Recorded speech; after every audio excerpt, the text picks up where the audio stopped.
Hi everyone, so in today's video we'll be trying out this new set that Dime Press has brought to HSN ahead of the January 28th craft show on HSN there.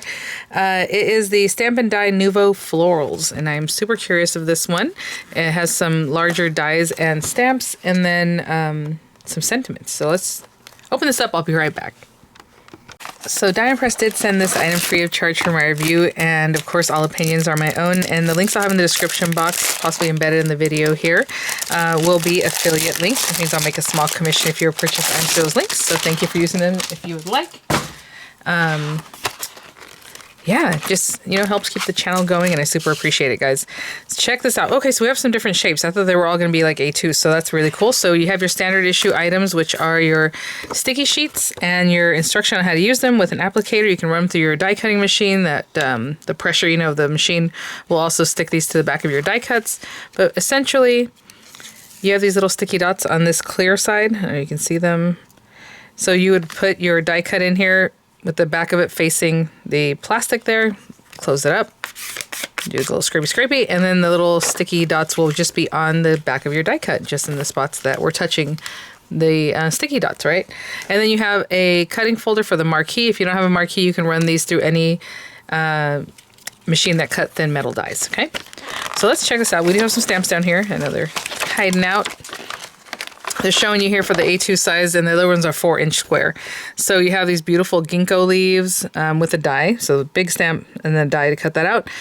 Same thing with this beautiful floral. You have the die that will cut out that whole image there.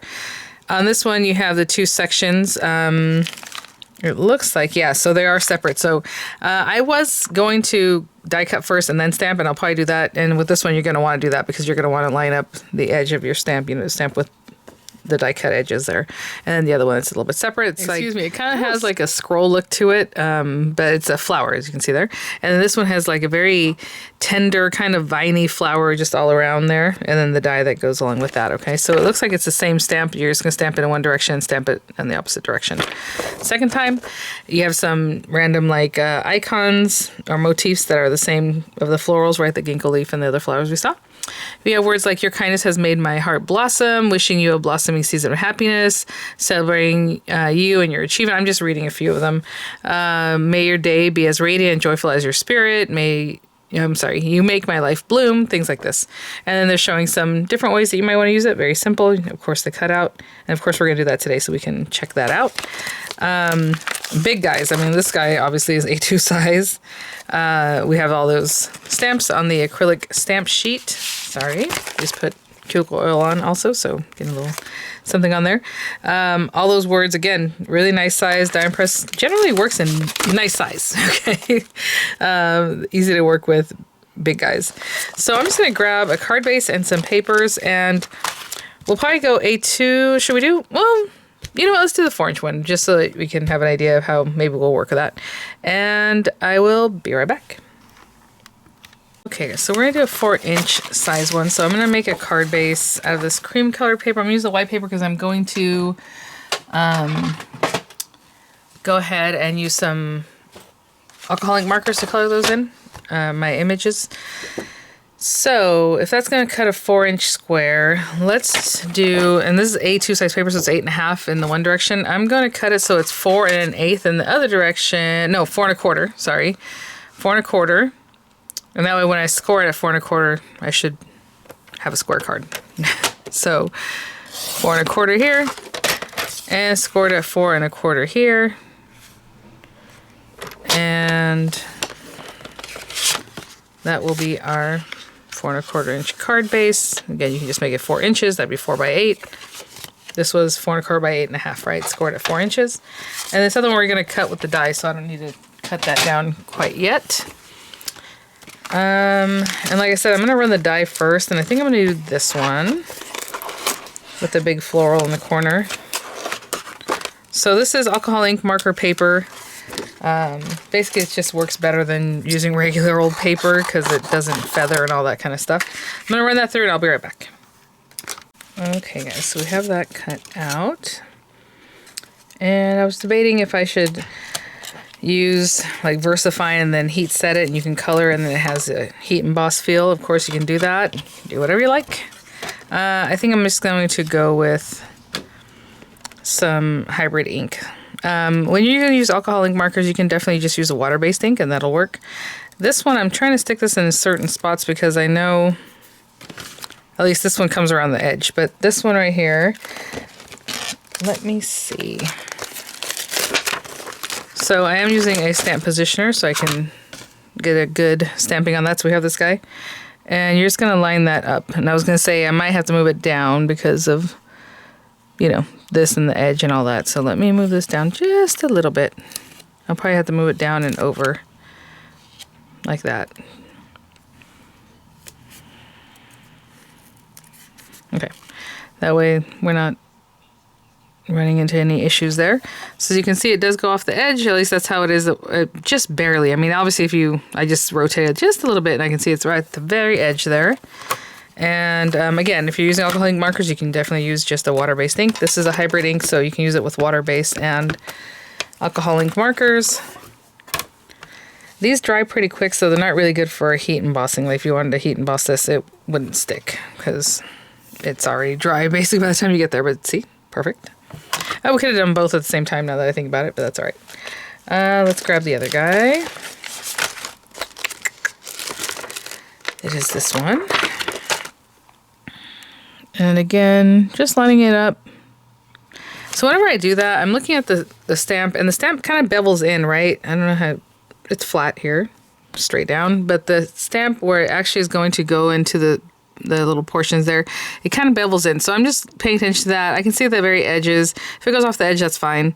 I'm just really trying to line up this with the same amount of like space I have over here. And I think that looks pretty good. So let's just put that on there.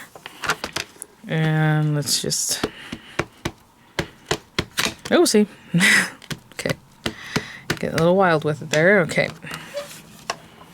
And then just give it a nice firm pressure.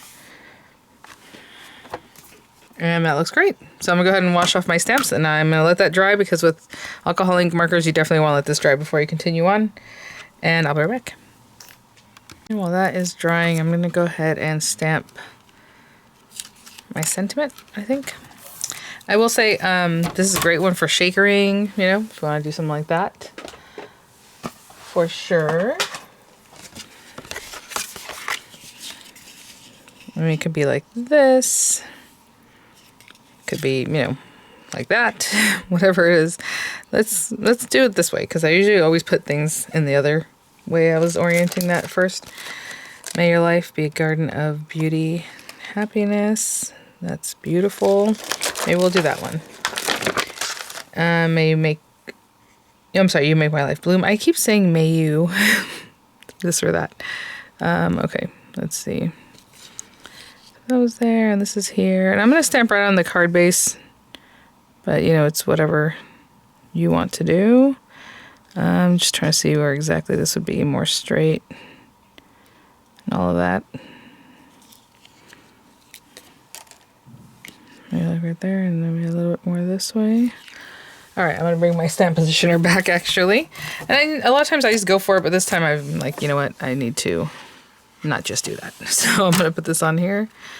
And I don't know what colors I'm using for my flowers yet. So I think I'm just going to stamp this in black.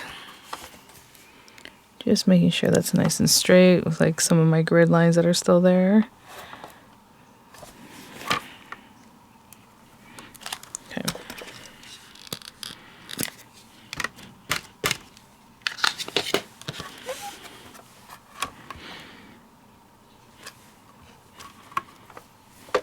There you go. All right, I'm gonna let that dry, clean this up, and I'll be right back.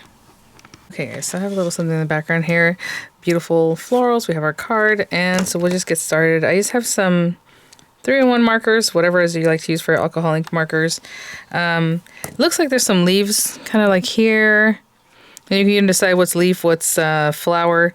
I'm gonna do this pretty quickly here. So what I'm gonna do is kind of go down in here with this darker green. And a little bit in here. I feel like that's also leaf, but yeah, maybe it's flower. The mid color of this green.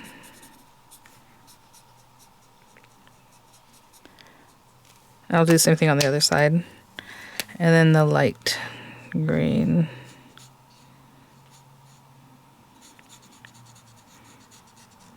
Just go ahead and pull that through. Right in here.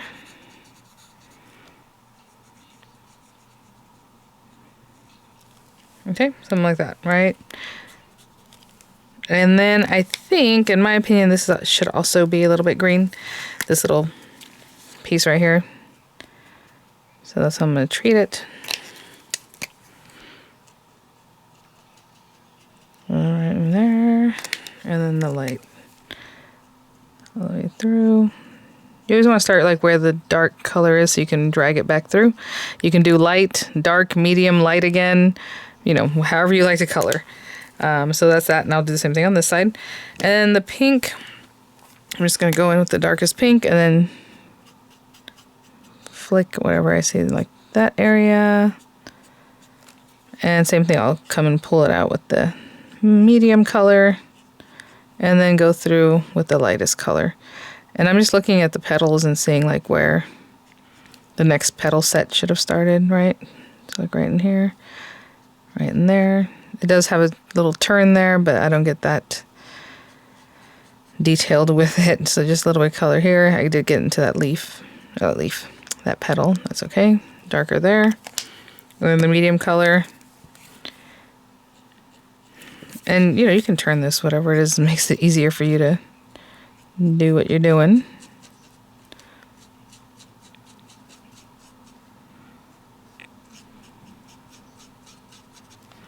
I'm just going into that pink. I think this video is kind of quick, so we'll stay together for a little bit here, coloring. Sometimes I think I have a good timing of videos. I'm like, oh yeah, that was quick. And then it was like a very long video. So, but I feel like this is quick. Just done a little die cutting, a little lining up. And if that bothers you, like where you got, like where I got that, not you, I did that. I'm taking full responsibility for that. You can take your blender pen and just set it there and it'll push that color all the way back through your paper and then that color's gone. But I'm just, you know, I can't be bothered. So now I'll go through the whole thing. The light color will bleach that a little bit too, just because that's what light colors do. Now see where I turn right there a little bit, you know, I can get in there with maybe the medium color or something just to give it a little more dimension from your marker, you know. Another thing you can do is leave an area completely white, like here, if it looks like turned back, so leave it white, just do that, and then do it here, and then come back through again, and it'll be lighter in that area because you had left it alone to begin with. So, and it gives it more of a curled look. And I mean, essentially, I should be able to do that anyway.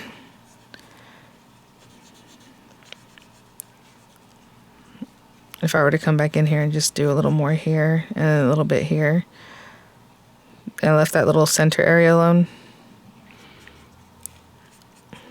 You know, just a way of getting a little more color in there. A little more texture. I'm just going around the tips again. Leaving that middle area. Okay. And then a little bit more here, maybe. Where it turned under. And I'm still using just the light color. Okay, so that's that one. And we'll do the same thing for this one, essentially the darker color here, back in there. I mean, if you think this is green like calyx, then just do it all green and then just do a little pink here. However you think that should be drawn up. But I'll be right back.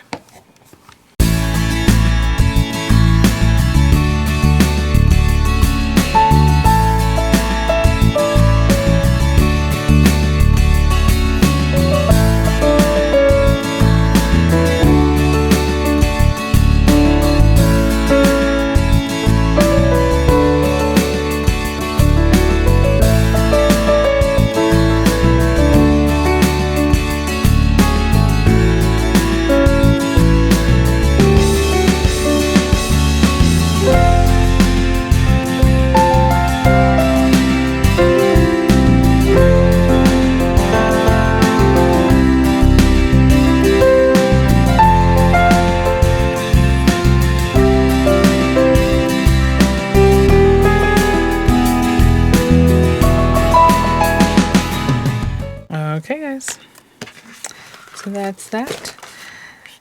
We're going to do it this way is what we said, right? Okay, and I'm just going to stick it down. You can definitely put some dimensionals under there, you know, give it a little little pop-up. Yeah. But I'm going to glue that down. Generally, you're supposed to put so much color down that it really saturates the back there, but I'm always happy with with what I do, of course. But that's essentially a rule of thumb. Is you're supposed to put so much alcohol ink that it comes through the back like almost as bright as it is on the front. And that way, you know, it's the actual color of that ink, you know, like the complete saturation. And there we go. Okay, I'm going to hold that down and we'll take a look. Okay, guys, so there's that. Our Nouveau Florals. Beautiful, quickly done, you know, depending on what you want to do. I know the examples just have the beautiful silhouettes basically, and it looked really pretty, right? And then what they use is colored paper, so tone on tone. Maybe do a little stamping in the background like on this one, maybe a little bit on that one, and it still looks really, really lovely. I love the colors here. I would use white embossing powder on that one so it pops the way it does like in this example. All right, guys, well, thanks for watching. Thanks so much, Die and Press, for sending these items for review. I will have images coming up. I'll have the links in the description box, again, possibly embedded in the video, and I'll see you all at the next one. Bye now.